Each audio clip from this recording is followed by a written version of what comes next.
Bismillah walhamdulillah wassalatu wassalamu ala rasulillah wa ala alihi wa sahbihi wa man tabi'a hudah amma ba'd. Pagi ini kita sambung pembahasan tentang bantahan terhadap syubhat yang dilakukan oleh golongan, syubhat yang dilemparkan oleh golongan yang mengubah nas-nas sifat dengan alasan sifat-sifat tersebut tidak boleh diterima oleh akal. Kata penulis, adapun mendahulukan akal ke atas nas, ianya merupakan kaedah yang lahir daripada kejahilan tentang sifat manusia. Kalau kita kenal siapa diri kita, maka kita tak akan mendahulukan akal ke atas nas. Manusia ditipu oleh syaitan dengan menganggap bahawa akalnya seolah-olah ianya merupakan sesuatu yang maksum. Sumber kebenaran itu adalah pada akal. Ini semua merupakan subhat syaitan. Kita dah jelaskan dahulu bahawa akal itu merupakan sebahagian daripada ciptaan Allah, yang mana ianya juga adalah lemah dan ianya boleh dikuasai oleh hawa nafsu. Makhluk yang seperti ini sudah tentu ianya merupakan sesuatu yang tidak boleh kita bergantung kepadanya untuk kita mendapatkan kebenaran. Sebahagian daripada mereka menggunakan ayat-ayat Al-Quran seperti firman Allah, afala ta'qilun, la'allakum ta'qilun. Kata mereka, tengok di sini Allah menyuruh kita menggunakan akal. Ya, Allah suruh kita menggunakan akal untuk memahami nas, bukan menggunakan akal untuk menghukum nas dengan meletakkan sumber kebenaran itu pada akal. Itu merupakan perkara yang menunjukkan bahawa mereka ini tidak dapat memahami kebenaran, walaupun mereka mendakwa mereka merupakan orang yang bijak menggunakan akal. Kita umat Islam hendaklah kita sedar Allah menyuruh kita memahami apa yang ada di dalam nas ini dengan sebenar-benarnya. Kalimah aqala ya'qilu dalam bahasa Arab, ia membawa erti kita mencapai sesuatu sehingga ke hakikatnya. Artinya bila Allah sebutkan sesuatu di dalam Al-Quran, kemudian Allah kata, kenapakah kamu tidak berfikir? Maksudnya apa? Kita fahami betul-betul apa yang Allah hendak sampaikan di dalam ayat Al-Quran ini. Itu maksudnya. Tak ada pun di situ suruhan ataupun tuntutan agar kita menjadikan akal itu mengatasi nas. Ada. Allah sebut afala ta'qilun la'allakum ta'qilun, itu maksudnya adalah untuk kita memahami apa yang Allah sampaikan di dalam ayat-ayat Al-Quran ini. Tak ada pun di situ petunjuk untuk apa? Untuk mengajar manusia ini mengangkat martabat akal lebih tinggi daripada nas. Mereka sahaja yang berlebih-lebihan dan berdalilkan dengan ayat yang tidak langsung menunjukkan apa yang mereka inginkan.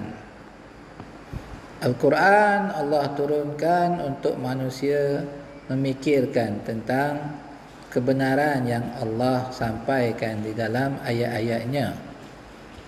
Bukan untuk manusia menggunakan akal ini untuk menghukum nas, mengubah apa-apa maksud yang ada di dalam nas tanpa ada petunjuk daripada wahyu Allah.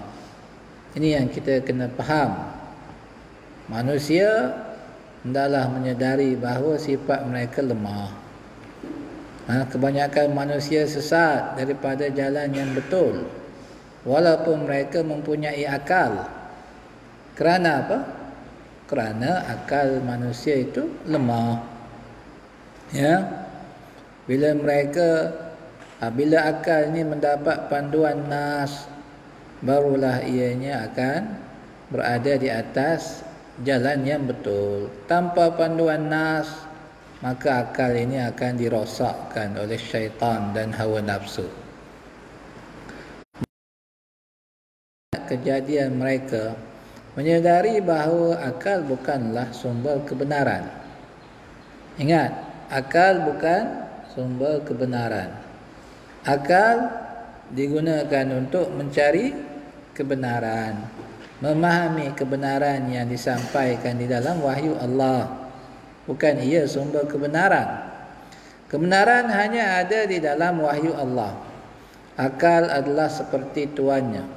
Sekiranya manusia lemah dan ada batas kemampuan, maka begitu jugalah akal mereka. Akal ada batas kemampuan ataupun tidak? Sudah tentu ada batas kemampuan. Bukan ianya merupakan sesuatu yang ajaib, yang boleh mengetahui semua perkara. Sehingga kan nak bercakap tentang Allah Azza wa Jalla yang merupakan sebahagian daripada perkara yang gaib tanpa panduan nas, mana boleh? Jadi akal juga adalah lemah. Sekiranya tubuh manusia mudah terkena penyakit, maka begitu jugalah akal. Tubuh kita mudah kena penyakit. Bila makan makanan yang merosakkan organ kita, tubuh kita, maka kita akan ditimpa dengan penyakit. Jadi begitu jugalah dengan akal. Akal mudah dirosakkan oleh syaitan sekiranya tiada petunjuk daripada Allah Azza wa Jalla. Benda yang sepatutnya dia faham, dia tak boleh memahaminya. Sebab apa? Sebab orang yang seperti ini ditipu oleh syaitan. Nak faham tauhid al-asma' wa sifat ni mudah. Allah dah terangkan sejelas-jelasnya di dalam Al-Quran. Akan tetapi akal manusia ini tidak dapat memahaminya kerana telah pun dikelirukan oleh syaitan. Dirosakkan cara berfikirnya. Dijadikan hawa nafsu itu menguasai akal ini, sehingga akal tidak boleh memahami ataupun tidak boleh mengakui kebenaran yang ada di dalam nas Al-Quran dan hadis.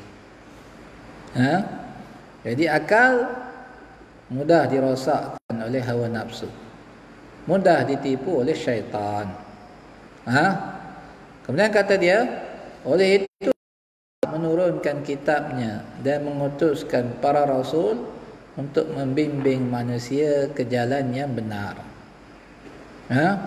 Kebenaran hanya diketahui melalui wahyu Allah, bukan melalui akal.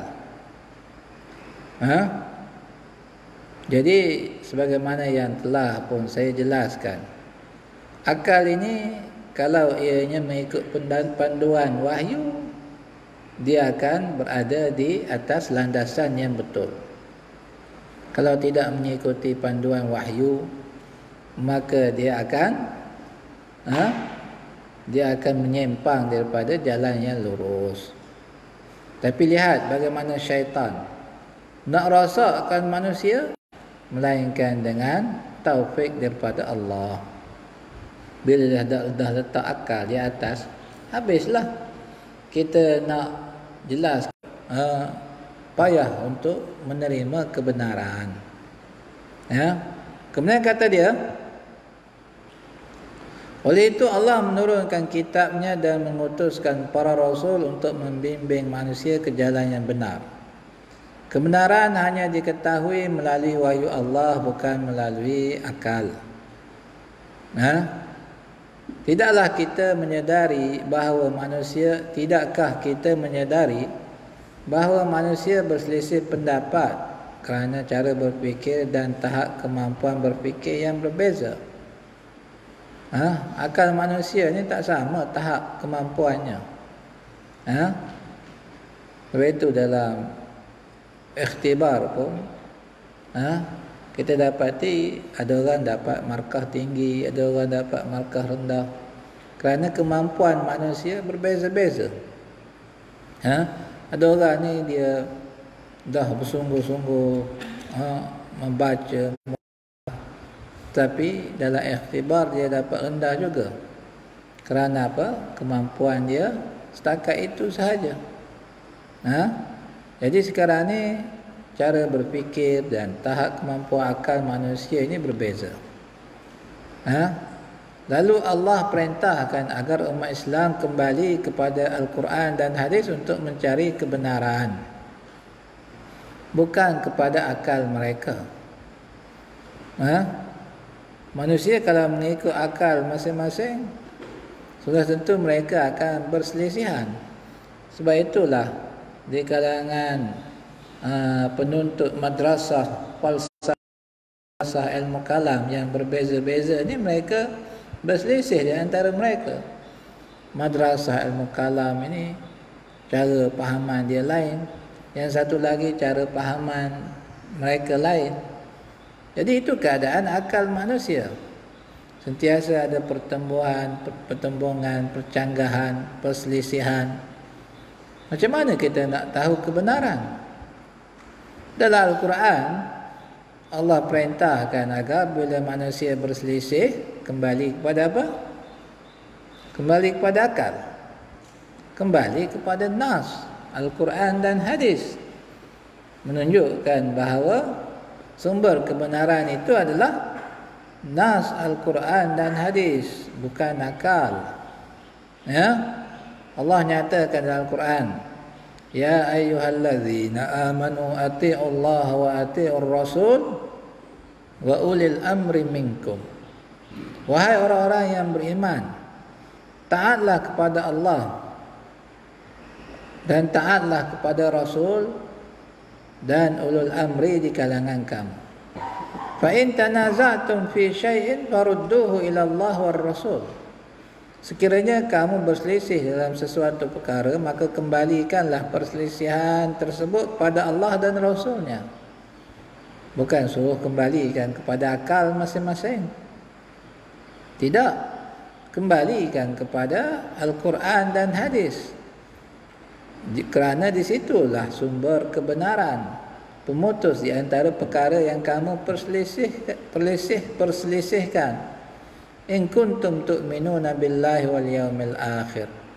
Sekiranya kamu beriman dengan Allah dan hari akhirat, dzalika khairun wa ahsanu ta'wila. Yang demikian itu adalah lebih baik dan kesudahan yang paling elok. Jadi Allah suruh kita kembalikan kepada apa? Kepada nas, Al-Quran dan hadis. Ini menunjukkan batilnya dakwaan bahawa akal itu merupakan sumber kebenaran. Jadi kalau kita lihat, bila munculnya dakwaan yang seperti ini, muncul dakwaan yang mengatakan yang mendahulukan akal ke atas nas ni, muncul di zaman siapa? Di zaman generasi yang terkemudian. Salafus saleh tak ada menyebut perkara yang seperti ini. Tak ada mengatakan pegangan dan pendapat yang seperti ini. Bahkan sebaliknya, apa kata Ali radhiyallahu anhu?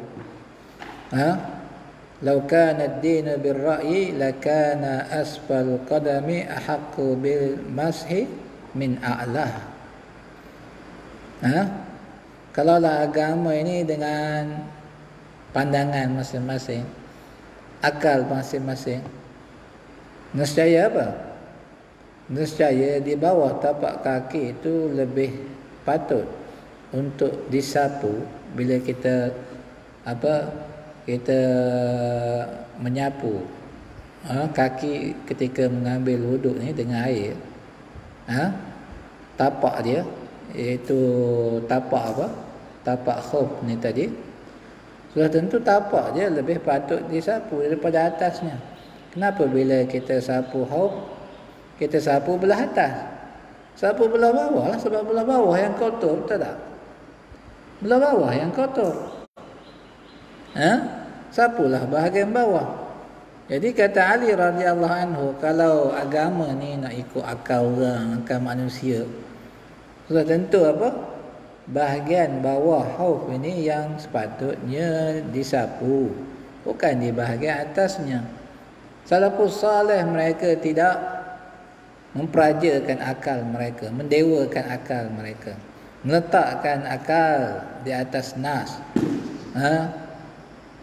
Kita lihat bagaimana sesatnya golongan Khawarij. Kerana apa?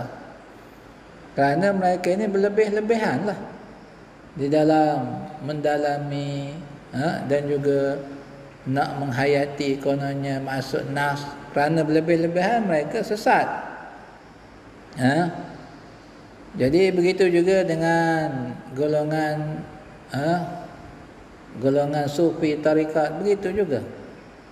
Kesemua mereka ini merupakan orang yang menggunakan akal untuk menjadikan nas itu sesuai dengan keinginan mereka, hawa nafsu mereka. Oleh itu kita umat Islam perlu mencontohi salafus salih di dalam memahami nas untuk kita selamat tipu daya syaitan. Akal mesti tunduk kepada nas kerana nas yang maksum, bukan akal. Ada dalil yang menunjukkan bahawa akal itu sumber kebenaran? Mana ada? Ada dalil yang mengatakan akal itu maksum? Mana ada? Yang maksum itu adalah wahyu Allah, nas, Al-Quran. Ini merupakan sesuatu yang maksum, terpelihara. Meletakkan akal di atas nas merupakan sebesar-besar punca kesesatan. Ingat, ini syubhat yang besar yang dilemparkan oleh syaitan. Hendaklah umat Islam berjaga-jaga dengannya. Manusia juga perlu menyadari, sebenarnya yang memperajakan akal ni kita dapati siapa? Pahaman yang seperti ini bersumberkan daripada orang kufar lah. Sebab orang Islam duk belajar ilmu falsafah. Sebab itulah mereka ini mengangkat martabat akal ini lebih daripada nas. Adakah akan mendatangkan kebaikan bila manusia ini menjadikan pemikiran orang kufar ni sebagai cara untuk mereka beragama, memahami nas Al-Quran dan hadis? Sudah tentu tidak. Sudah tentu tidak. Bahkan pemikiran orang kufar ini akan merosakkan agama mereka, pemikiran mereka. Jadi kita umat Islam perlu menyadari bahawa nas mesti tunduk kepada akal, mesti tunduk kepada nas. Akal mesti mengikuti nas. Manusia yang juga perlu menyadari bahawa nas tidak akan bertentangan dengan akal yang sejahtera. Kalau akal kita selamat daripada dikuasai oleh hawa nafsu dan daripada syubhat-syubhat yang dilemparkan oleh syaitan, jin dan manusia, maka kita akan sedar bahawa tak ada pertentangan di antara akal yang sejahtera ini dengan nas. Kalau nampak pertentangan pun di antara akal dengan nas, hendaklah kita tahmah akal, jangan kita menyalahkan nas. lalu mengubahnya mengikut apa yang diinginkan oleh hawa nafsu. Ingat, kalau kita nampak percanggahan, maka yang perlu kita tohmah adalah akal kita. Kerana akal kita tak mampu untuk memahami nas dengan baik. Jangan kita meletakkan bahawa kesilapan itu pada nas ataupun kekurangan itu pada nas. Kata mereka, mana ada kami kata kekurangan itu pada nas. Dah yang kamu kata beriman dengan zahir Quran itu kufur, maknanya kamu mentahmah nas lah. Allahnya adalah pada akal kamu yang tidak mampu untuk memahami maksud dan tuntutan yang ada di dalam nas. Sekiranya ada pertentangan, maka ia berpunca daripada kegagalan akal memahami nas. Yang perlu diubah dan diperbetulkan adalah akal, bukan nas yang diubah maknanya. Kalau dibiarkan manusia mengubah sesuka hati nas, maka akan jadilah agama ini kacau bilau. Kesemua manusia memahaminya mengikut apa yang mereka inginkan. Mereka mentafsirkan Al-Quran sesuka hati mereka, berdasarkan kehendak hawa nafsu mereka. Ini yang menjadikan manusia berpecah belah. Kerana nak faham Al-Quran mengikut akal masing-masing. Khawarij secara dia, Qadariyah secara dia, golongan Jahmiyah secara dia, golongan Syiah secara dia. Jadi masing-masing nak faham ikut apa? Keinginan hawa nafsu masing-masing. Jadi agama akan menjadi kacau bilau. Umat Islam akan berpecah belah. Sebab itu perlu kita kembali kepada pemahaman salafus salih. Nas Al-Quran dan hadis. Untuk kita memahaminya dengan betul, kembalilah kepada kepahaman sahabat radhiyallahu anhum dan orang-orang yang mengikuti jalan mereka di kalangan generasi terbaik umat Islam ini. Punca perpecahan itu adalah kerana manusia ingin memahami nas mengikut selera masing-masing. Khawarij dengan cara dia, nak kafirkan sahabat pakai ayat Al-Quran juga. Qadariyah dengan cara mereka, Syiah dengan cara mereka. Ambil ayat Al-Quran, tafsirkan mengikut hawa nafsu. Jadi kita lihat bagaimana akal itu ianya telah pun rosak.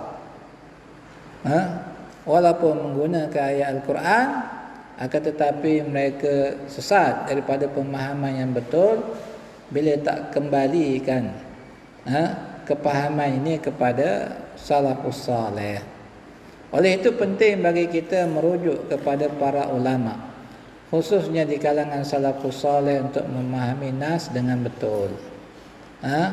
Kita baca kitab-kitab yang ditulis oleh ulama tentang aqwal yang salaf salih perkatakan tentang Al-Quran dan hadis. Bagaimana mereka membantah golongan ahli bid'ah yang membawa pemahaman yang batil. Kesemua ini ditulis dalam kitab sebagai apa? Rujukan dan pedoman buat kita umat Islam. Jadi itu caranya. Kita belajar dengan ulama-ulama yang mengikuti jalan salafus salih untuk kita memahami. Semoga Allah menunjukkan kebenaran buat kita semua. Amin.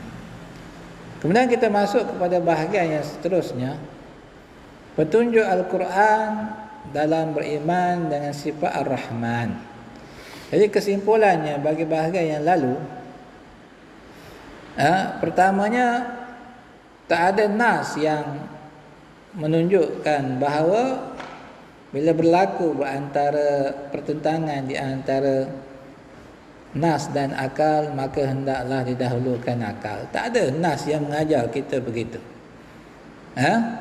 Itu yang pertamanya. Yang keduanya, bukan jalan salafus salih mendahulukan akal mereka ke atas nas. Itu yang perlu kita faham.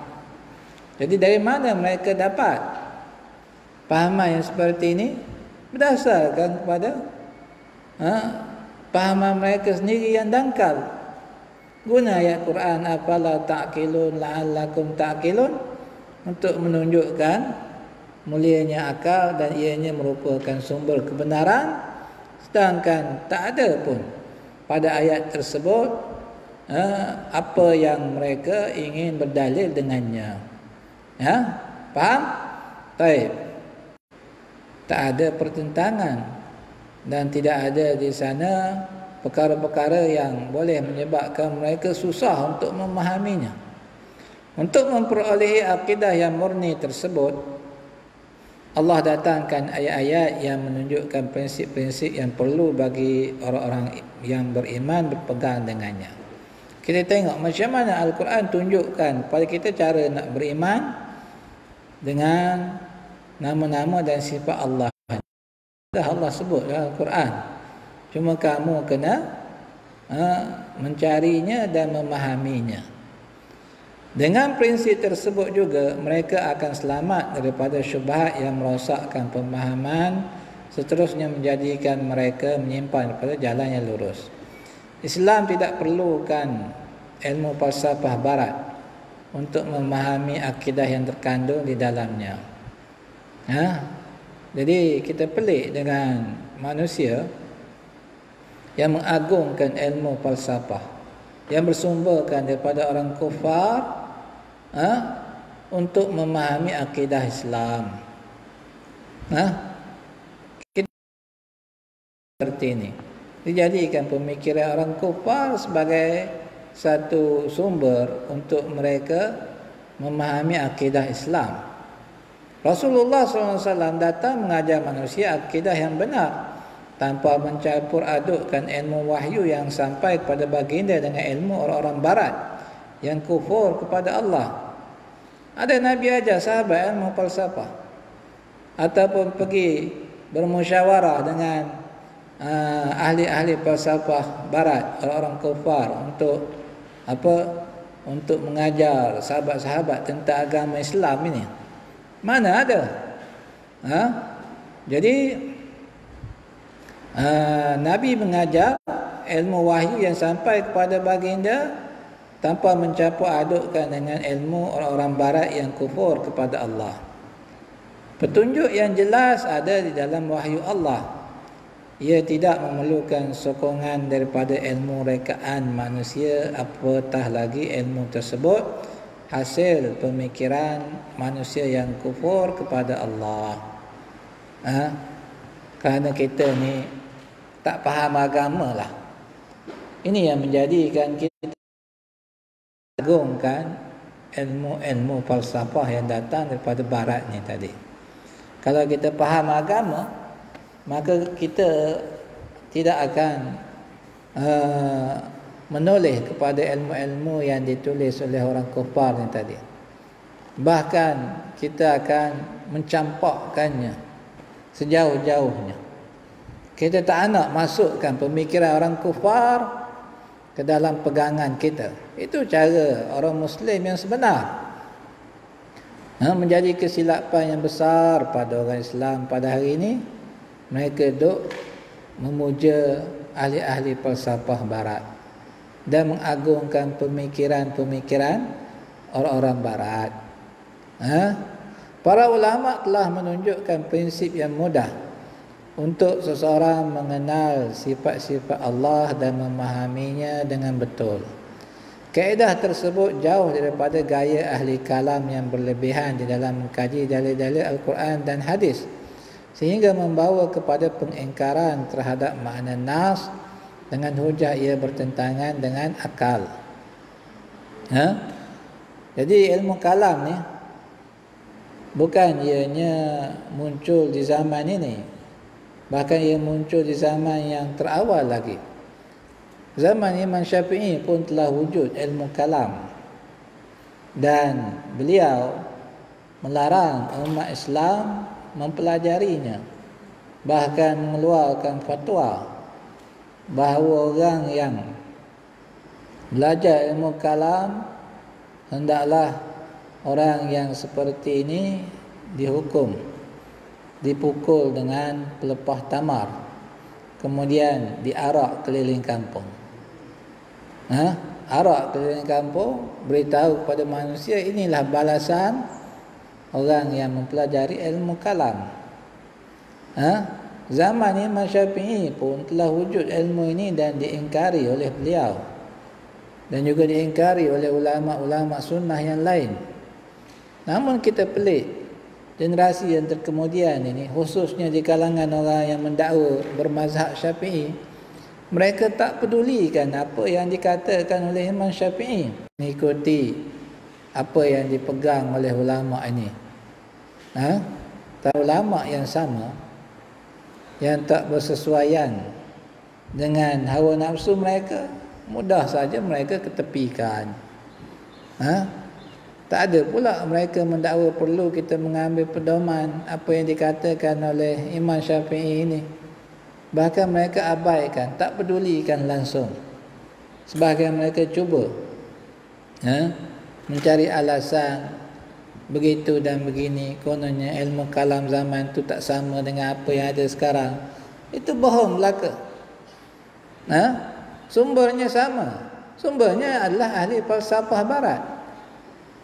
Apa alasan untuk mengatakan tak sama? Itu semua hanyalah alasan untuk mereka membenarkan apa yang diinginkan oleh hawa nafsu mereka. Jadi perlu kita faham bahawa prinsip di dalam memahami nas sifat ini ada dalam Al-Quran. Kaedah tersebut jauh daripada gaya ahli kalam yang berlebihan dalam mengkaji dalil Al-Quran dan hadis sehingga membawa kepada pengingkaran terhadap makna nas dengan hujah ia bertentangan dengan akal. Mereka menyangka bahawa mereka telah mencapai ketinggian ilmu pengetahuan dan mensucikan Allah dengan sebenar-benarnya melalui ilmu mereka. Ini antara syubhat yang menyesatkan golongan ahli kalam ini. Mereka sangka mereka hebat, mereka betul. Mereka telah mensucikan Allah dengan sebenar-benarnya melalui ilmu kalam yang mereka miliki. Sedangkan mereka sebenarnya telah merendah-rendahkan martabat Al-Quran dan penyampai Al-Quran, iaitu Rasulullah SAW, kerana kedua-duanya tidak dapat menunjukkan akidah yang murni tentang Allah. Al-Quran dan Nabi tak boleh sampaikan tentang akidah yang betul tentang sifat-sifat Allah Azza wa Jalla. Artinya kalau kita ikut cara orang ahli kalam ni tadi, maknanya kesimpulannya begitulah. Tak ada dalam Quran dan hadis petunjuk yang benar tentang bagaimana beriman dengan sifat-sifat Allah. Hanya ahli kalam sahaja yang dapat menjelaskannya kepada manusia. Boleh terima dakwaan seperti ini? Sudah tentu tidak. Walaupun mereka tidak bermaksud sedemikian, namun itulah realiti yang ada dalam ungkapan mereka. Seperti mereka kata beriman dengan zahir Al-Quran adalah kufur, dan ayat-ayat yang menyatakan tentang sifat Allah adalah ayat-ayat yang mutasyabihat. Ayat sebut tentang sifat Allah yang mutasyabihat, kata mereka. Maknanya ayat-ayat ini ianya boleh mengelirukan manusia lah. Kalau ayat-ayat tentang sifatnya ayat-ayat yang mutasyabihat. Memang betul dalam ayat Al-Quran Allah sebutkan ada ayat-ayat yang mutasyabihat. Tapi jangan masukkan ayat-ayat tentang sifat Allah ni ke dalam ayat-ayat yang dikategorikan sebagai mutasyabihat. Ini adalah perbuatan hendak memperdayakan manusia agar menerima pemahaman mereka. Ayat-ayat tentang sifat Allah merupakan ayat-ayat yang muhkam. Macam mana kita nak faham bahawa ianya merupakan ayat-ayat yang muhkam? maka kita kembali kepada kaedah dan prinsip yang akan kita baca nanti.